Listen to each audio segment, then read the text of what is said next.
Hello students, ये video मैं बना रहा हूँ आपके फ्रिक्शन चैप्टर के पहले टॉपिक के लिए। जो आज का लेक्चर था कि concept of friction, definition and classification, ये 3 टॉपिक हम आज कवर करेंगे।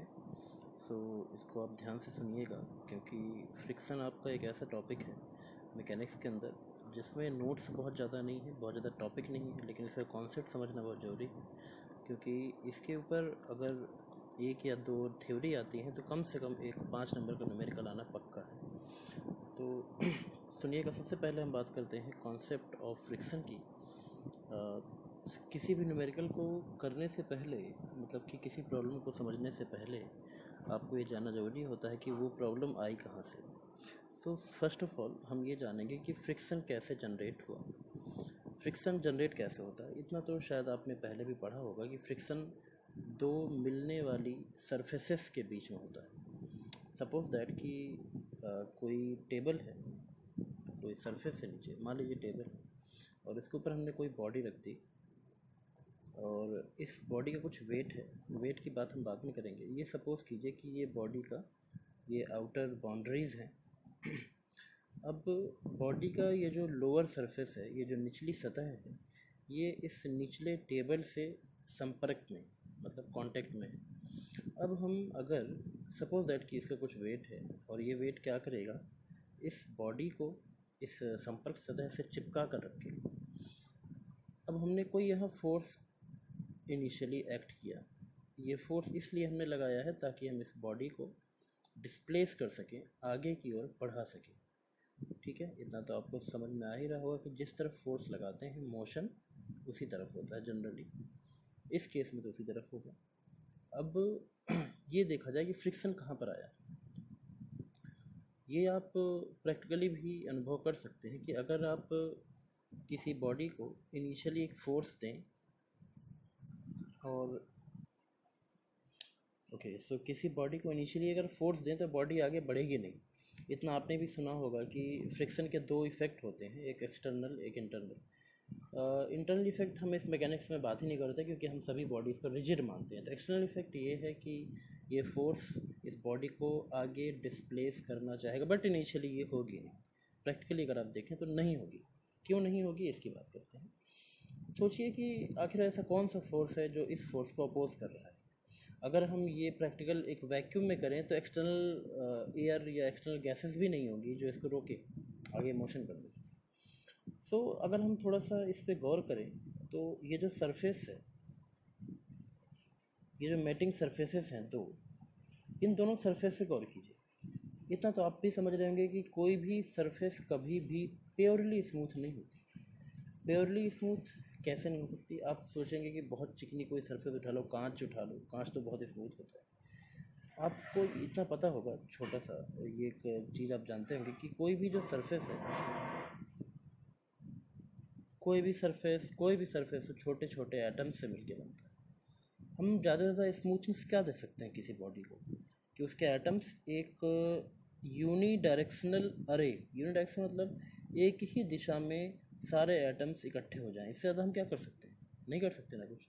अब आप खुद देखिए, मतलब इस सरफेस को अगर हम थोड़ा सा जूम करें, लास्ट में हम सबसे ज़्यादा स्मूथ सरफेस क्या पा सकते हैं? ये इससे ज़्यादा स्मूथ तो नहीं होगी, और ये भी नहीं कह सकते कि यही होगी, क्योंकि अगर केमिस्ट्री में आपने पढ़े हों क्यूबिक सेल्स सॉलिड के स्ट्रक्चर्स के ऊपर होते हैं, और वहाँ आपने पढ़ा होगा कि जैसे 4 सेल्स ये हैं तो बीच में एक सेल होता है। तो मतलब यहाँ पर काफ़ी जगह आपको मिलेगी, ऐसा नहीं कि चिपके ही रहेंगे। इस तरह से अलग अलग तरह के सेल्स होते हैं। तो सरफेस रफनेस होनी ज़रूरी है, ये हर जगह आपको मिलेगी। थोड़ा सा अगर हम जूम करें तो हम ये पाएंगे कि निचली सरफेस कुछ इस तरह से है, ऊपरी सरफेस भी कुछ इसी तरह से है। ठीक है, ये निचली सरफेस है, कौन सी? टेबल वाली। ऊपरी सरफेस कौन सी है? बॉडी वाली। अब ये तो चलो फिक्स है, ये तो आगे नहीं बढ़ रही। अब अगर मैं इसको ऊपर की सरफेस को आगे बढ़ाना चाहूँ with the help of external force, तो क्या होगा? अब खुद देखिए, ये जो नीचे छोटी सी एक उठान है, ये इस गर्त में, इसे गर्त बोलते हैं, ठीक है, इसमें जाके फंसेगी, मतलब इंटरलॉकिंग जिसको कहते हैं। ठीक है, इसी तरह से ये इसमें फंसेगी, ये दोनों सरफेसेस आपस में फंस जाएंगी। इसे इंटरलॉकिंग कहते हैं, जब ये चिपक जाएगी एकदम, क्योंकि बीच में कुछ नहीं है, चिपक जाएगी। अब अगर मैं ऊपर की सरफेस को थोड़ा सा मैं इसको और चिपका के रखता हूँ, मान लीजिए यहाँ एक एटम है, ठीक है, यहाँ भी ये बहुत सारे एटम्स हैं, ऐसे बहुत सारे, अब सभी चिपक गए आपस में। अब इस एटम को अगर मैं आगे धक्का दूँ तो क्या ये एटम इस एटम को आगे जाने देगा? नहीं, रोक लेगा। क्यों? क्योंकि ये निचला एटम रुका हुआ है, ये आगे नहीं बढ़ रहा, इस एटम को भी आगे नहीं बढ़ने देगा, ठीक है। तो अब आप खुद सोचिए यहाँ पर क्या एक्ट करेगा? रिएक्शन, प्रतिक्रिया, कि जब किसी एक रुके हुए, जैसे ये दीवार है, ये रुका हुआ है और एक एटम आगे बढ़ना चाहे तो ये दीवार इसको रोकेगी और पलट के क्या देगी? रिएक्शन, ठीक है। ऐसे ही अगर ये एटम आगे बढ़ना चाहे तो ये एटम इसको क्या देगा? एक रिएक्शन। ऐसे ही यहाँ पर, ये तो मैंने एक एटम की बात करी, यहाँ बहुत सारे एटम्स हैं, बहुत सारे, और सारे एटम्स निचले वाले रुके हुए एटम से इंटरलॉक कर जाएंगे, फंस जाएंगे, और जब ये एटम्स आगे बढ़ेंगे तो इनमें एक रिएक्शन मिलेगी, और ये रिएक्शन इस अपर सरफेस को आगे मूव नहीं करने दी। तो ये जो रिएक्शन आप देख रहे हैं, यही रिएक्शन मेन रीज़न है फ्रिक्शन फोर्स का। मेन रीज़न, मैंने ये नहीं कहा कि यही फ्रिक्शन फोर्स है, ये मेन रीज़न है। तो और क्या क्या रीज़न हो सकते हैं? बहुत सारे रीज़न होते हैं, लेकिन जो जो सबसे ज़्यादा रीज़न, सबसे ज़्यादा जो कारण होते हैं, सबसे बड़े कारण होते हैं, वो एक तो फ्रिक्शन है और दूसरा होता है आंतरिक परमाणुवीय बल, जिसे हम कहते हैं inter atomic force. Okay, inter atomic force अगर देखा जाए तो सिर्फ 10% ही रीज़न बनता है फ्रिक्शन का, और बाकी जो रीज़न है 90% वो है रिएक्शन, ठीक है। ये जो इंटरलॉकिंग के कारण एक हॉरिजॉन्टल रिएक्शन पैदा हुई है, तो हम कह सकते हैं यहाँ पर, इस जगह पर, जब ये बॉडी आगे बढ़ेगी तो due to the interlocking between upper and lower surfaces, ऊपरी और निचली सतह के इंटरलॉकिंग के कारण जो इसमें रिएक्शन पैदा हुई है, वो रिएक्शन कब होती है? जब कोई गति होती है, कोई क्रिया होती है, तो ये रिएक्शन क्या करेगी? इस एक्शन का विरोध करेगी, इस एक्शन को अपोज करेगी।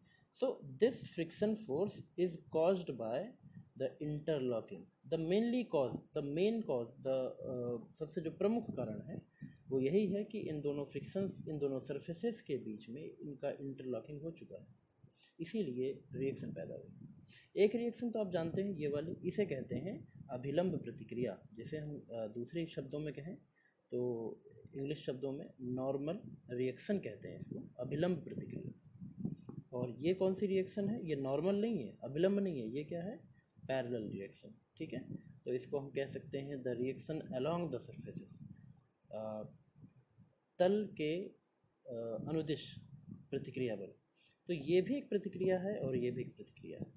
तो इस प्रतिक्रिया को हम कहते हैं फोर्स ऑफ फ्रिक्शन, और इसको जनरली हम स्मॉल f से रिप्रेजेंट करते हैं। सो अब आपको शायद समझ में आ गया होगा कि फ्रिक्शन कैसे पैदा होता है। फ्रिक्शन कोई जादू नहीं है, फ्रिक्शन कोई चुंबकीय ताकत नहीं है, फ्रिक्शन कोई ऐसा मत समझिएगा कि चिपका के रखने वाला कोई गुण है, ये कोई ऐसी बात नहीं है।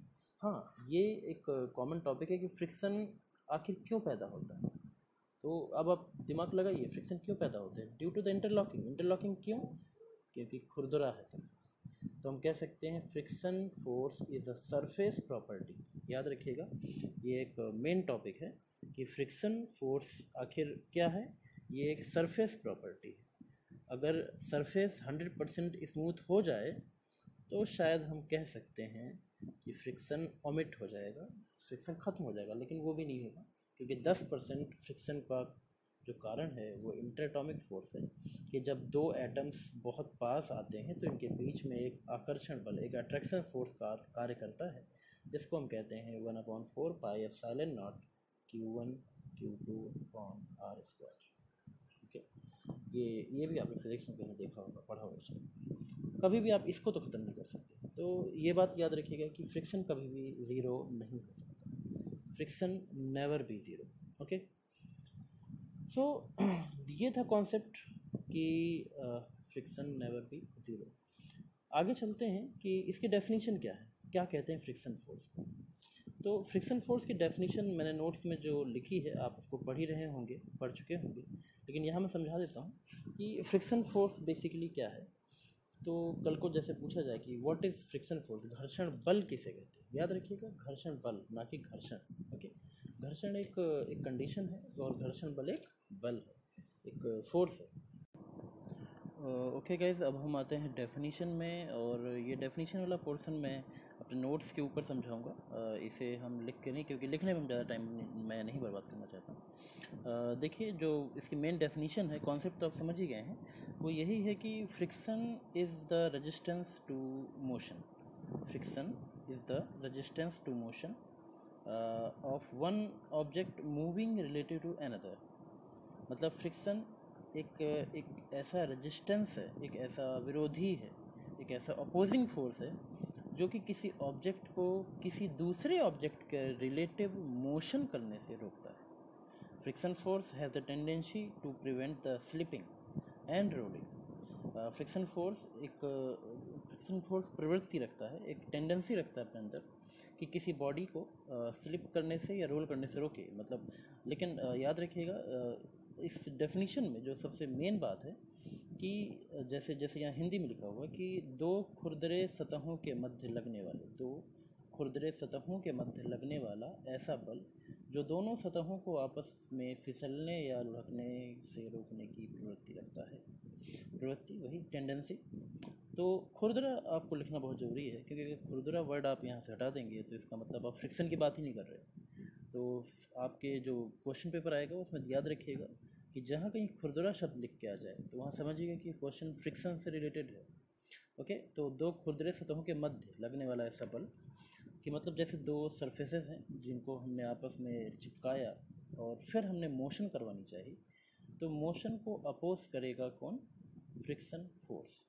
ठीक है, तो आप इससे इसको डिफाइन कर सकते हैं कि दो खुरदरे सतहों के मध्य लगने वाला एक ऐसा बल जो दोनों सतहों के आपस में फिसलने या लुढ़कने, या सिर्फ आप गति लिख दीजिए, फिसलने लुढ़कने को मत लिखिए, सिर्फ आप ये कह दीजिए कि दोनों सतहों के मध्य आपस में गति को रोकने की प्रवृत्ति रखता है, उसे हम घर्षण बल कहते हैं। ओके, सो आगे बढ़ते हैं कि घर्षण से लाभ तथा हानियाँ क्या हैं। बड़ा बेसिक सा क्वेश्चन है, पता होनी चाहिए, ऐसा नहीं कि ये पेपर में ही आएगा आपके, लेकिन आपको पता होनी चाहिए कि घर्षण से लाभ क्या है और हानि क्या है। ठीक है, तो अभी मैंने यहाँ सिर्फ लाभ लिखे हैं, हानियाँ नहीं लिखी ज़्यादा। हानियाँ हम सिंपली ऐसे बता देंगे आपको कि friction helps us to walk on the ground. घर्षण हमें ज़मीन पर चलने में मदद करता है। इतना तो आपको भी शायद समझ में आता होगा कि अगर हम ज़मीन में हम पैर रखते हैं और अगर फ्रिक्शन नहीं होगा तो आप खुद सोचिए कि किसी चिकनी सतह पर जब आप चलते हैं तो फिसलने की संभावना ज़्यादा होती है। तो जब आप ऐसी सतह पर चलेंगे जहाँ पर फ्रिक्शन ही नहीं होगा तो आप वहाँ चल ही नहीं सकते, आप तुरंत फिसल जाएंगे। नेक्स्ट जो इसका लाभ है, हम घर्षण की उपस्थिति के कारण कागज़ या बोर्ड पर लिख सकते हैं। बिल्कुल सही बात कि जब हम लिखते हैं, मैं बात करता हूँ बॉल पेन की, तो बॉल पेन में जो सबसे टिप पे एक बॉल होती है, कागज़ पे जब ये चलती है तो बॉल रोल करती है। तो जो बॉल का पोर्शन पीछे होता है वो कुछ देर बाद आगे आता है। पीछे जब होता है तो वो स्याही के साथ होता है और उसमें इंक चिपक जाती है, और जब वो रोल करता हुआ आगे आता है तो उसी इंक को कागज़ पे छोड़ देता है और वो लिखने से हेल्प करती है। तो अगर इस बॉल पेन के बॉल और कागज़ के बीच में अगर फ्रिक्शन नहीं होगा तो शायद ये बॉल रोल नहीं करेगी, फिसल जाएगी। ओके, इसीलिए हम कह सकते हैं कि कागज़ या बोर्ड पर लिखने की पर मदद करता है। ब्रेक लगाने के लिए भी हमें फ्रिक्शंस की बहुत ज़रूरत है कि अगर ब्रेक लगाना है तो घर्षण होना चाहिए। ब्रेक शू और जो ड्रम होता है किसी भी ब्रेक का, गाड़ियों में ड्रम होता है और साइकिलों में तो सिर्फ रिम में लगा होता है, लेकिन वहाँ पर भी फ्रिक्शन की बात रहती है। इस दुनिया में हर एक ब्रेक में फ्रिक्शन की ही बात होती है, इसके अलावा कुछ नहीं। नेक्स्ट हम बात करें कि गर्मी पैदा करने में मदद करता है। बड़ी सिंपल सी एक एडवांटेज है इसकी कि जब हम दो पत्थर रगड़ते हैं तो फ्रिक्शन होता है और वो फ्रिक्शन ही गर्मी पैदा करता है, और फिर वो गर्मी आगे जाकर चिंगारी बनती है। जब बहुत ज़्यादा जब गर्मी होती है और वो चिंगारी आपको आग जलाने में मदद करती है। ऐसे ही अगर हम हाथ को भी रगड़ते हैं, हाथ की हथेलियों को, तो भी हमें एक हीट मिलेगी, और ये एक फ़ायदा है छोटा सा। तो सबसे मेन फ़ायदा है, जब लास्ट में देखिए 5th नंबर, घर्षण काल पृथ्वी पर पहुंचने से पहले वायुमंडल में उल्कापिंड जल जाते हैं। बहुत अच्छा फ़ायदा है। अगर ऐसा ना होता तो शायद आज मैं ये वीडियो भी नहीं बना रहा होता, और बहुत सालों पहले, कई अरब साल पहले शायद पृथ्वी नष्ट हो गई थी। क्योंकि जो वायुमंडल है हमारी पृथ्वी का, जो एटमॉस्फेयर है, उसमें गैसेज हैं। और जब कोई उल्का पिंड, कोई एस्टेरॉयड जिसको हम कहते हैं, ज़रा आप देखिएगा इसको इंग्लिश में भी आप समझते जाइए, asteroid burns in the atmosphere before reaching the earth due to friction and save the life on earth. Friction के कारण ही, एयर फ्रिक्शन, जब एयर घिसती है किसी उल्का पिंड के चारों तरफ, तो बहुत हीट क्रिएट होती है, और वो हीट उल्का पिंड को जला देता है। पहले वो आपका गोला बनता है, धीरे धीरे वो जल जल के वो पूरा टूट जाता है और एटमॉस्फेयर में बिखर जाता है। और अल्टीमेटली अगर बिखरता भी है तो थोड़ा बहुत अगर पृथ्वी में आया भी तो फिर वो असर नहीं होता जो जनरली होता है इसमें। So these are some advantages. कुछ डिसएडवांटेजेस भी हैं इसके, मैंने यहाँ नहीं लिखा, शायद मैं भूल गया हूँ लिखना यहाँ पर, कि हानियाँ बहुत सारी हैं। कि खासकर जब मशीनों की हम बात करते हैं तो मशीनों में घर्षण के कारण ही पुर्जे घिसते हैं, और घिसने के कारण वो जल्दी ख़राब होते हैं। बहुत बहुत बड़ा डिसएडवांटेज है इसका। ठीक है, अगर फ्रिक्शन ना हो तो शायद हमारी मशीन के पुर्जे घिसे ही ना। फ्रिक्शन एनर्जी का भी लॉस करता है, फ्रिक्शन बहुत सारे ऐसे लॉस करता है। अगर एनर्जी का लॉस करता है, अगर फ्रिक्शन ना होता तो शायद जितनी एनर्जी हम इंजन में जनरेट करते हैं, इंजन के शाफ्ट में जनरेट करते हैं, पैदा करते हैं, वो सारी सारी व्हील तक पहुंच जाती है। लेकिन फ्रिक्शन क्या करता है, बीच में घिसते घिसते पार्ट्स में खर्च होता है और बहुत कम एनर्जी हमें व्हील्स तक मिलती है। तो ऐसे बहुत सारे छोटे छोटे डिसएडवांटेजेस भी हैं। आते हैं टाइप्स ऑफ फ्रिक्शन पे, जो मेन टॉपिक है, किस किस तरह का टाइप होता है फ्रिक्शन का। देखो, क्लासिफिकेशन करने के एक बेस होते हैं। जैसे अगर आप इसमें निगाह डालें फर्स्ट में और सेकंड में, तो ये दोनों एक अलग अलग कैटेगरीज हैं, ड्राई एंड वेट।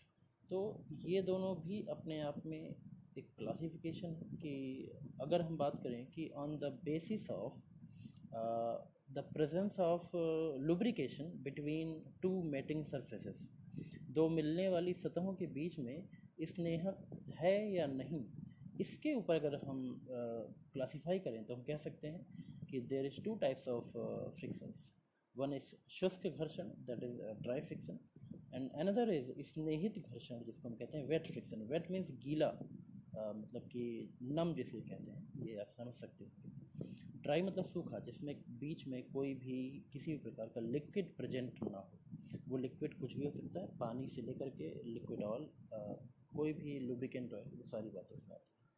तो ड्राई फ्रिक्शन मतलब कि जब दो सरफेस आपस में सीधा कांटेक्ट करी, जैसे हमने दो हथेली अपनी, ओके, सो जैसे हमने दो हथेली आपस में टच करके जब उनको रगड़ा, तो वहाँ भी हम ड्राई फ्रिक्शन ही कहेंगे, क्योंकि बीच में कोई भी लुब्रिकेंट नहीं है। अब उसी हाथ में अगर आप बीच में कोई ऑयल लगा लीजिए, कोई मोटा ऑयल, ऐसा नहीं कि सिर्फ पानी एक बहुत कमज़ोर लुब्रिकेंट होता है, जिसकी फिल्म, जिसकी परत बहुत हल्की होती है, जल्दी टूट जाती है। तो ड्राई फ्रिक्शन एक ऐसा फ्रिक्शन है, अगर हम इसकी डेफिनेशन की बात करें, जैसे नीचे की मैंने बता रखा है, जब दो मिलने वाली सतहों का एक दूसरे से सीधा संपर्क होता है, when two mating surfaces having direct contact. The main thing is direct contact without the interface without the interface of any external lubricant oil. Direct contact होना चाहिए without having any lubricant oil between them. उन दोनों के बीच में कोई भी lubricant oil नहीं होना चाहिए, कोई स्नेहक, लुब्रिकेंट की हिंदी होती है स्नेहक, नहीं होना चाहिए। तो उस समय जो फ्रिक्शन वहाँ पैदा होगा due to any external forces, उसे हम कहेंगे ड्राई फ्रिक्शन। और उसी बाद अगर हम बात करते हैं वेट फ्रिक्शन की, तो ये उसका उल्टा होगा। देखो, हाँ, एक छोटी सी बात यहाँ देखिएगा, मुझसे आज एक स्टूडेंट ने पूछा भी था कि इस कूलम फ्रिक्शन क्या है, what is coulomb. Actually Hindi board वाले इसको कूलाम के नाम से जानते हैं। ये वही कूलाम है जिसको आप आवेश के टर्म में कहते हैं। सो कूलम फ्रिक्शन, एक्चुअली इनका नाम क्यों पड़ा, क्योंकि ड्राई फ्रिक्शन के कुछ लॉज हैं, कुछ नियम हैं जो कि इन्होंने बताए हैं, मिस्टर कूलाम ने। इसीलिए ड्राई फ्रिक्शन का जो नाम है कूलम के नाम से कर दिया गया। वैज्ञानिकों को सम्मान देने के लिए उनके नाम से लॉज के नाम रख दिए जाते थे बाद में। तो कूलम फ्रिक्शन इसीलिए कहते हैं उसको। और वेट फ्रिक्शन का दूसरा नाम लुब्रिकेटेड फ्रिक्शन भी है, क्योंकि वेट मतलब नम, जो गीला हो चुका, सरफेस अगर गीला है, उसके भी सरफेस में अगर कोई लिक्विड प्रेजेंट है, वो लिक्विड क्या है, लुब्रिकेंट का काम करता है, इसीलिए इसका नाम लुब्रिकेटेड फ्रिक्शन है। इसको लुब्रिकेटेड और इसको अनलुब्रिकेटेड भी कहते हैं। कूलम फ्रिक्शन का एक और नाम है अनलुब्रिकेटेड फ्रिक्शन मतलब अस्नेहित घर्षण। ओके, तो वेट फ्रिक्शन एक ऐसा फ्रिक्शन है जब दो रगड़ वाले हिस्सों में उनके बीच कोई दूसरा पदार्थ होता है। ठीक है, दूसरा पदार्थ क्या होगा, जैसा मैंने अभी बताया कि वो दूसरा पदार्थ क्या होता है, कोई लुब्रिकेंट ऑयल ही होता है और कोई बड़ी चीज़ नहीं होती है। और वो लुब्रिकेंट ऑयल कुछ भी हो सकता है, मैं तो पानी से लेकर के जो प्रोफेशनल लुब्रिकेशन ऑयल बनाए जाते हैं आजकल, मैं सबकी बात करता हूँ। और कुछ लुब्रिकेंट ऑयल बेसिकली सूखे भी होते हैं, मैं आपको बता दूँ, उनकी बात हम बाद में करेंगे। वैसे बता दूँ, फॉर एग्जांपल ग्रेफाइट एक ड्राई लुब्रिकेंट होता है। ओके, सो वो अलग टॉपिक है, मैकेनिकल थर्ड ईयर में जाकर के आप इसको सीखेंगे। सो जब उनके बीच में कोई दूसरा पदार्थ मतलब कोई तेल या ग्रीस अगर प्रेजेंट होता है, तो उस कंडीशन में जो फ्रिक्शन होगा वो आप वेट फ्रिक्शन के नाम से जानेंगे। अब बात करते हैं कि ड्राई फ्रिक्शन कितने तरीके का होता है, sliding and rolling. There is two types of dry friction. एक दो सूखी सतहें जब आपस में मिलती हैं और जब उनको मोशन दिया जाए तो मोशन के विरोध में घर्षण उत्पन्न होता है, और वो घर्षण दो तरह का हो सकता है, सर्पी घर्षण और लुंठन घर्षण। ठीक है, लुंठन मीन्स लुढ़कने वाला घर्षण भी कह सकते हैं, शॉर्ट में इसको लुंठन घर्षण कहते हैं।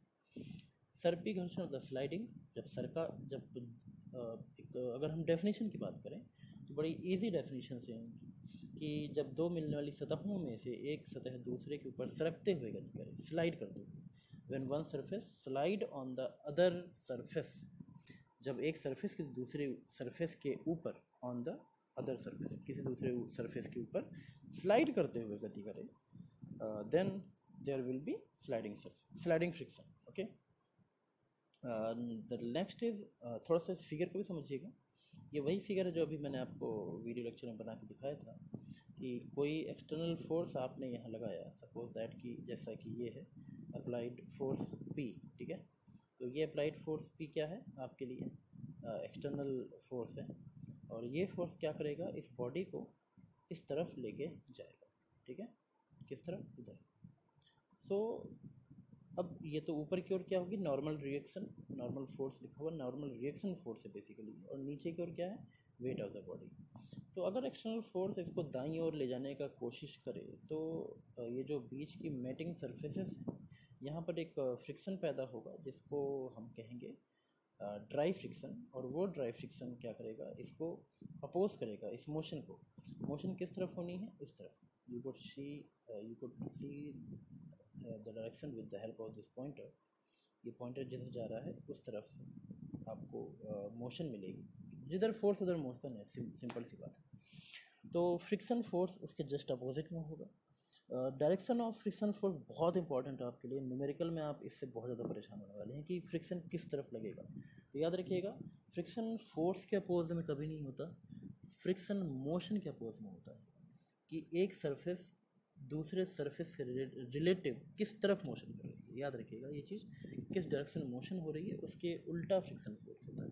अब आप कहेंगे कि सर जिधर फोर्स होता है उधर ही मोशन होता है, ये जब इसकी बारे में बात आएगी तब मैं इसको भी क्लियर कर दूँगा। कुछ एग्जांपल्स ऐसे होते हैं जहाँ ऐसा नहीं होता। चलिए इसमें देखते हैं नेक्स्ट, लुंठन rolling friction. When one roller rolls over another surface, और वो जो दूसरी सरफेस है वो स्ट्रेट सरफेस भी हो सकती है, वो रोलिंग सरफेस भी हो सकती है, वो सिलेंड्रिकल सरफेस भी हो सकती है, कुछ भी हो सकता है, बस एक जो सरफेस है वो रोलर की होनी चाहिए, तभी रोलिंग फ्रिक्शन हो सकता है।